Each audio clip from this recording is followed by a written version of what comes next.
You ready? Yep, we popping. Here we go. 1, 2, 3. There we go. Write it out and put it somewhere where you can hold yourself accountable. You really, really, really can achieve it all. And I can't wait to hear y'all success stories.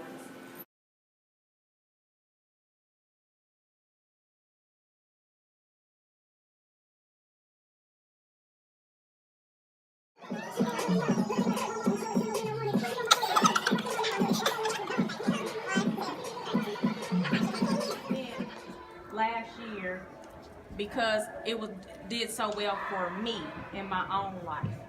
So, and I have to thank Chesia Torrence, which is your speaker for the evening, for inviting me 2012, 6 years ago. Yeah, 6 years ago, Chesia invited me with her and her like close, good girlfriends, which I was like, okay, this is cool that she's not letting me come to this event.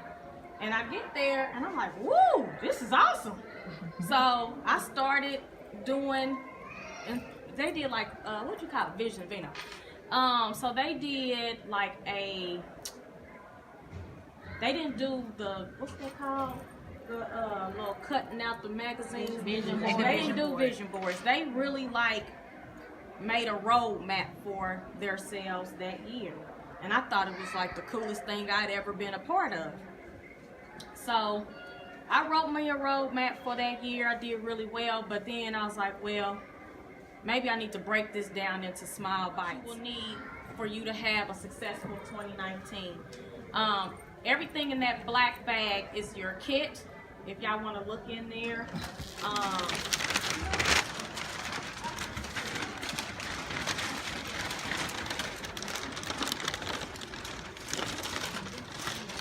So everybody has a journal.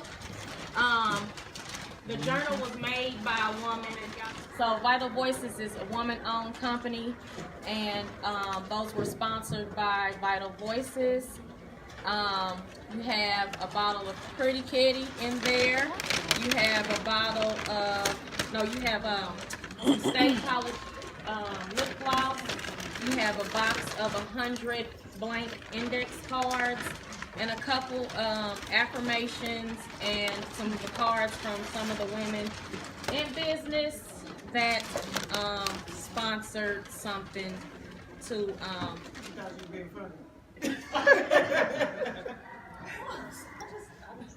I didn't think she was gonna say yes so easy. I thought I was gonna have to latte or here, there, or witness to what I had been through. See, really in the last 7 years, I break my goals down into by the month. So I put a date on everything. So by whatever January 31st, I need to make sure that I take an hour for myself each day and go to the gym. I need to make sure that I pop up at my kids' school on XYZ days, because if I don't, I won't make it. I'll forget it. It can be whatever to keep yourself accountable. And what I do is at the end of the month,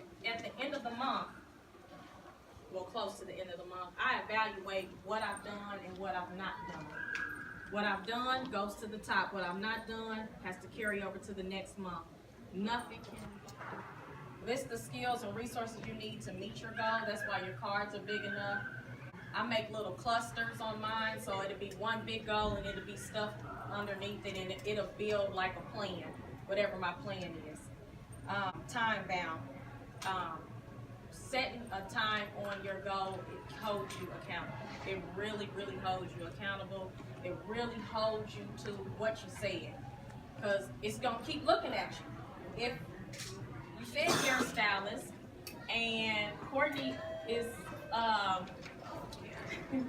Courtney came to meet Miss Angel, and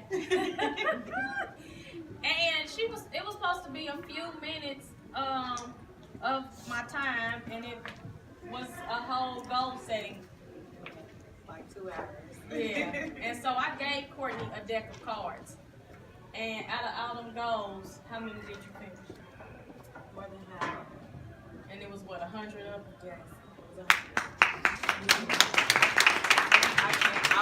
When I came in, I didn't know what to expect. I actually came in to be a vendor. And I wasn't confident in myself, and Angel knew that. She told me it immediately because I didn't know what to expect, and she told me what to do. She actually helped me through a class that I took for 6 weeks. Me and Miss Stacia, that's how Miss Stacia, and we graduated from that class. It was a business entrepreneurs class. We graduated from that class, and since then I have flourished. I'm in school, I'm in cosmetology school. I'm 100% hairstylist. I'm always booked at school, at home, and I graduated in April. So, so when I say like this has been life changing for me, it has. And when you follow your goals, you never know where it take you. Because I stepped in fear coming in here. I didn't know a lick about anything. I knew what I wanted to do, but I didn't know how to get there. And talking to Miss Angel really got me on that path. And I say I flourish. I have more goals that I've set out, and I'm accomplishing them day by day. I just take it day by day. And if y'all would see my bedroom, my mirrors, I have 4 mirrors in my room, and 3 of them, they're all filled, but one of them has the deck of cards that she gave me, all 100 of them there, and then the other 3 are just, I took a dry erase marker and I just wrote out my goals, my life, affirmations to myself. I listen to Kirk Franklin, My Life is in Your Hands, every morning. I listen to motivational speeches every morning. When I say when you're in that mindset will take you far, and nobody can change your mind. What they do, what they say, how they treat you, nothing will take your eyes off your goals. Just tell them about your experience with the card. The card is amazing. I didn't even think it worked, but the card is amazing. He looked at me like I was crazy. Look, she came in one day, was like, write down a number on this card. That's gonna be your goal for the month. So I'm like, man, listen, bye, Angel. What you about to do? So make a long story short, man, I did that. I passed that number. You know how long it took me to get to that number before I wrote that number down? How long? Long time. How long? A minute. Remember, I used to come down here stressing, talking about sis. I can't get to that number. I can't get it. She said, write that number down. I wrote it down. I put it up. Every time I walked in that gym, what'd I do? Looked at that number. He hit his number. Looked at that number. Passed that number. Now I got a bigger number. Passing that number. It's amazing. Can I tell them about your first number? I just got to tell y'all the first number that he put up there. It was what, 75? So the first number Trey had was $7,500 he wanted to make in a month. And he came down, he was like, sis, I just want to make $7,500 in a month. I was like, man, $7,500, you can do it. He was like, how? I was like, put it on that card. Brittany was my co-signer. She was here. And so he did it. He hit that number. He came in here, he said, sis, I hit the number. I was like, you hit the number? They give me $20. Every time I walk past, you want 20. That's why I'm about to get up out of here right now. Wait. So Trey is the one that purchased our wine. So we do want to say thank you. That $20. I told you to get up out of here before you can do another. It's on that. Everybody. I mean, I don't know where to begin, only because, again, I'm not a speaker. But I have ran a venue for 6 years. I started out, I started out just playing in events for free on the side of my regular job. I worked at Eli Lilly in a corporate setting, like she said, but I was still a little ratchet, so I was throwing under 21 parties at the East Ring called the Rump Shaker. It was back when I was 19. That's kind of where it started. Did all everybody's baby showers and all that stuff for free. And at work, it was funny. I kind of got fired a little, but it was cool the way she fired me. She was just like, you know, I'm gonna help you with your first year at school. And I said, I'm going to school. She's like, yeah, you're going to school. You should go for event management. I had no idea that you could even. I didn't even know such a major existed. I was like, you cannot go to college for playing a party. She was like, yes, you can. So she showed me everything, and I was like, this is amazing. She's like, yeah, this is all you do every day on the clock, so you should probably go ahead. You should probably go ahead and do that. I mean, it was true. It was very, very boring. And I just wasn't feeling it. So thankful to her, Miss Anu. I don't even know where she's at now, but she fired me and told me to go to school. And she helped me pay for it. So, yeah. So I've been doing this for 19 years. I pride myself on being very transparent for anybody who follows me and knows. I go through all my ups and downs publicly on purpose because I just feel like it'll help somebody. I hate when entrepreneurs get on there and they glorify the entrepreneurship world like it's just so amazing and I don't have to get up if I don't want to. That's all a lie. That is all a lie. So all of my transgressions, you know, even my rewards, I kind of share everything so that they know that. And then later leaving a career that no longer brought me joy. So I think it's such a powerful thing to write down on these slips of paper what you want to do and to take pictures of them, because the day that I was fired from that job in Chicago and I had to go to the unemployment office, I took a picture of myself. And I mean, this was after I dried up the tears and everything and all the snot that had been running down my face. Yeah, it was an ugly, ugly day. But I took a picture of myself because I wanted to be able to look back at that picture at some point to remember where I came from. And to also, I also knew in my heart that that would never happen again. Now it did. It did, but that was okay. That was okay because the next time that it happened, I was prepared. All right, I'm going to go on the mark of 5. And apparently, y'all, you are leaving this and letting this go. And it's important because I'm going to talk about what it looks like to let things go and the thing that keeps us from letting things go, too.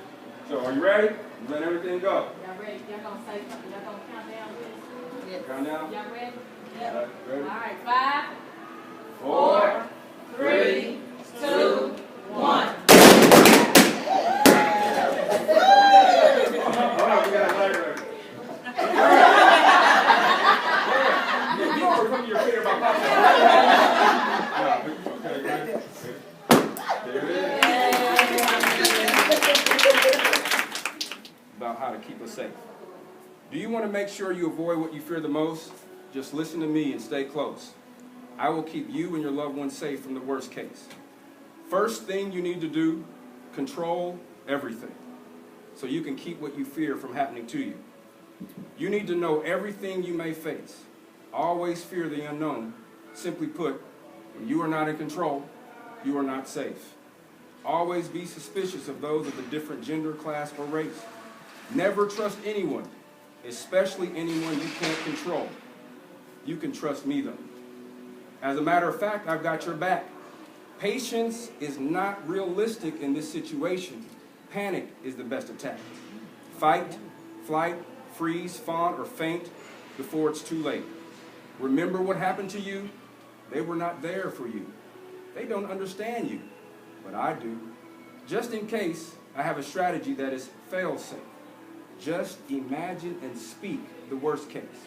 This way, nothing will catch you off guard and blow up in your face. Remember, I'm your friend. I keep you safe from the worst case. Anybody recognize that voice? Yeah. Donald D. Trump. Baby knew it.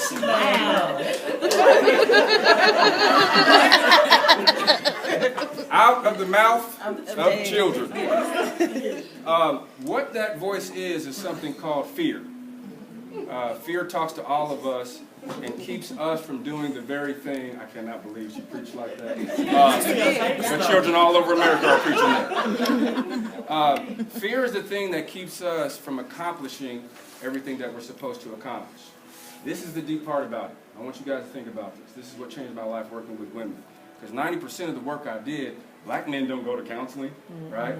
Women really trained me and taught me everything that I know because they're the ones that came into counseling and would bring their husbands. And then their husband would talk to me and be like, man, you're a whole man in here.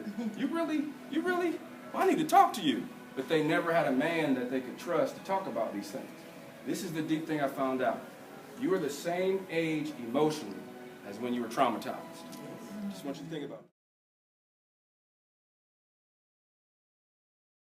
Until you're happy about your relationship.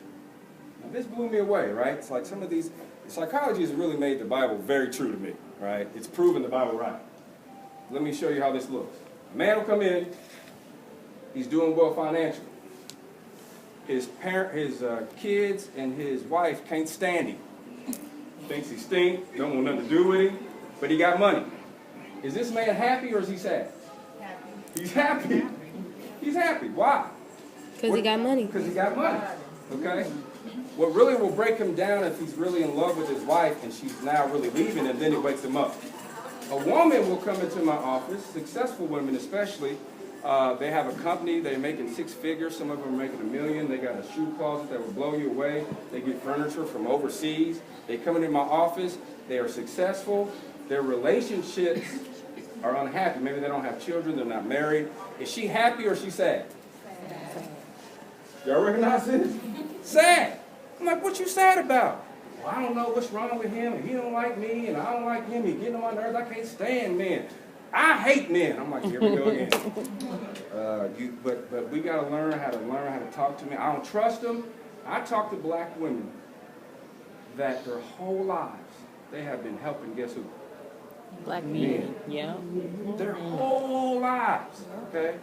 Then they come in my office, and I'm supposed to help who? The women. Them. They want to be married or relate with other men and have never been helped by a man. So they come in my office, and guess what they start doing with me? Tell me what to do. Have you thought about this? And have you thought? And I'm like, hey, sis, come here. Sit down. I don't need your help. I'm helping you. Oh, really? Well, this feels good. I mean, what? Okay, this is different. Okay.